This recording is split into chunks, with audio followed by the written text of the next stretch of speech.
नमस्कार। Fundamental analysis के इस 50th पार्ट में आपका स्वागत है। पिछले लेक्चर में हमने कैश फ्लो स्टेटमेंट के बारे में बात की थी और इस लेक्चर में हम कंपनी का वैल्यूएशन कैसे निकालते हैं इसके बारे में बात करेंगे। देखो, किसी भी कंपनी में इन्वेस्ट करते वक्त एक सवाल हमारे मन में जरूर आता है और वो ये कि क्या हमें किसी कंपनी में उस कंपनी के स्टॉक की जो प्राइस चल रही है उस पर इन्वेस्ट करना चाहिए या नहीं। देखो, किसी भी कंपनी के शेयर की प्राइस हमें पता होती है। हम मनी कंट्रोल पर जाकर या गूगल पर सर्च करके पता कर सकते हैं कि जो कंपनी स्टॉक एक्सचेंज पर लिस्टेड है उनकी शेयर प्राइस फिलहाल क्या चल रही है। ये हो गई प्राइस की बात। अब वैल्यू की बात करते हैं। अगर आपको किसी कंपनी के एक शेयर की वैल्यू पता करनी है तो वो आप कैसे करोगे? उसके लिए आपको निकालना पड़ेगा उस कंपनी का वैल्यूएशन। वैसे कंपनी का वैल्यूएशन निकालने के अलग अलग तरीके होते हैं, उनके बारे में भी हम जल्दी बात करने वाले हैं। अगर आप प्राइस और वैल्यू इनमें कंफ्यूज हो गए हो तो आपको बता दूं कि प्राइस इज व्हाट यू पे and value is what you get. जो आप पे करते हो वो प्राइस होती है और उसके बदले में जो आपको मिलता है वो वैल्यू होती है। अगर किसी स्टॉक की प्राइस कम है और वैल्यू ज़्यादा है तो उसे अंडर वैल्यूड स्टॉक कहा जाता है। वही सिमिलरली अगर किसी स्टॉक की प्राइस ज़्यादा है और वैल्यू कम है तो उसे ओवर वैल्यूड स्टॉक कहा जाता है। स्टॉक मार्केट में आपको कई बार अंडर वैल्यूड स्टॉक्स मिल जाते हैं और ये इसलिए क्योंकि स्टॉक मार्केट में शेयर की प्राइस लोग डिसाइड करते हैं और कई बार इमोशंस के बहाव में आकर लोग उल्टी सीधे डिसीजंस ले लेते हैं, जिसकी वजह से शेयर की प्राइस कई बार उसके वैल्यू के मुकाबले बहुत ज़्यादा गिर जाती है तो कई बार शेयर की प्राइस उसके वैल्यू के मुकाबले बहुत ज़्यादा बढ़ जाती है। तो इस तरह स्टॉक मार्केट में इन्वेस्ट करने वाले जो इन्वेस्टर्स हैं उन्हें कई बार अंडर वैल्यूड स्टॉक्स की अपॉर्चुनिटी मिल जाती है। अब सवाल ये है कि ये अंडर वैल्यूड स्टॉक कैसे ढूंढा जाता है, तो हम आगे इसी टॉपिक पर बात करेंगे। किसी भी कंपनी का वैल्यूएशन निकालने के दो मेन मेथड्स हैं। पहली मेथड है कंपेरेबल कंपनी एनालिसिस और दूसरी मेथड है DCF, that is discounted cash flow method. Comparable company analysis में जिस कंपनी का एनालिसिस आप कर रहे हो उसे उसकी जैसी ही बाकी कंपनीज के साथ कंपेयर किया जाता है। फॉर एग्जाम्पल, अगर आप किसी फार्मास्यूटिकल कंपनी का valuation comparable company analysis method से निकाल रहे हो तो आपको उस कंपनी का प्राइस टू अर्निंग रेशो या price to book value ratio इन्हें फार्मास्यूटिकल इंडस्ट्री की बाकी कंपनीज के साथ कंपेयर करना होगा। यानी अगर आप सन फार्मा का वैल्यूएशन कंपेरेबल कंपनी एनालिसिस से निकाल रहे हो तो आपको सन फार्मा का प्राइस टू अर्निंग रेशो और price to book value ratio बाकी फार्मास्यूटिकल कंपनीज के साथ कंपेयर करना होगा। प्राइस टू अर्निंग रेशो और price to book value ratio इन दोनों रेशोज को हम ऑलरेडी कवर कर चुके हैं यूट्यूब पर।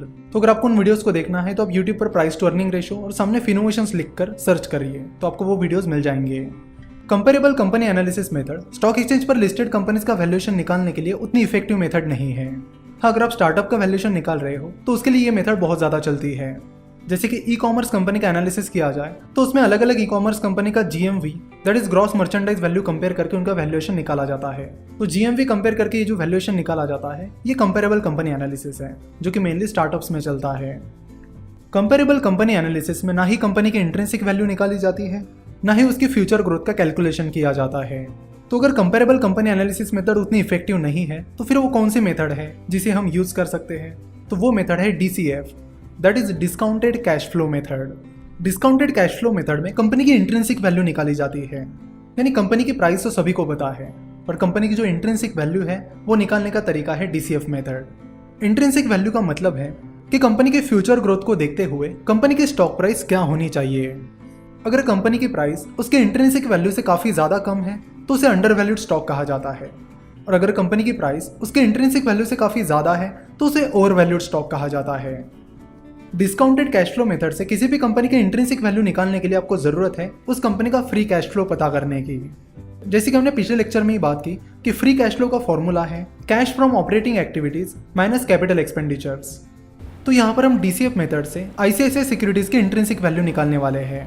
तो उसके लिए सबसे पहले हमें ICICI सिक्योरिटीज़ का पिछले 5 से 7 साल का फ्री कैश फ्लो पता होना चाहिए जो हमें निकालना पड़ेगा। तो यहाँ पर आप देख सकते हो ICICI सिक्योरिटीज़ के फाइनेंशियल ईयर 2018 का कैश फ्लो स्टेटमेंट।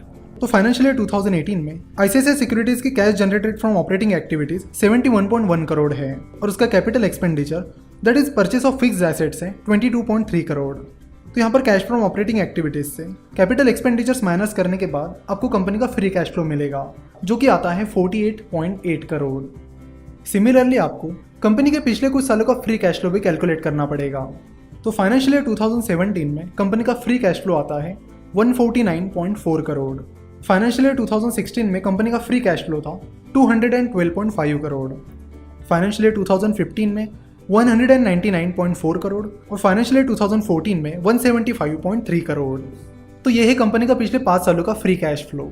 नाउ अब हम इन 5 सालों के फ्री कैश फ्लो का एवरेज निकाल लेंगे। एवरेज इसलिए कि कभी कभी रिसेशन के कारण या किसी और दिक्कत के कारण बीच बीच में कंपनी का परफॉर्मेंस अचानक से ज़्यादा ऊपर या ज़्यादा नीचे चला जाता है, तो उस फैक्टर को हटाने के लिए हमें एवरेज लेने की ज़रूरत है।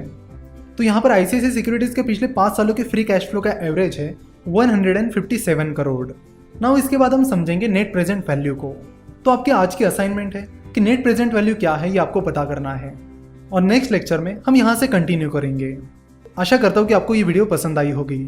हमसे जुड़े रहने के लिए आप हमें फेसबुक, ट्विटर और इंस्टाग्राम पर फॉलो कर सकते हो। वीडियो देखने के लिए और हमारे साथ जुड़े रहने के लिए आपका बहुत बहुत धन्यवाद।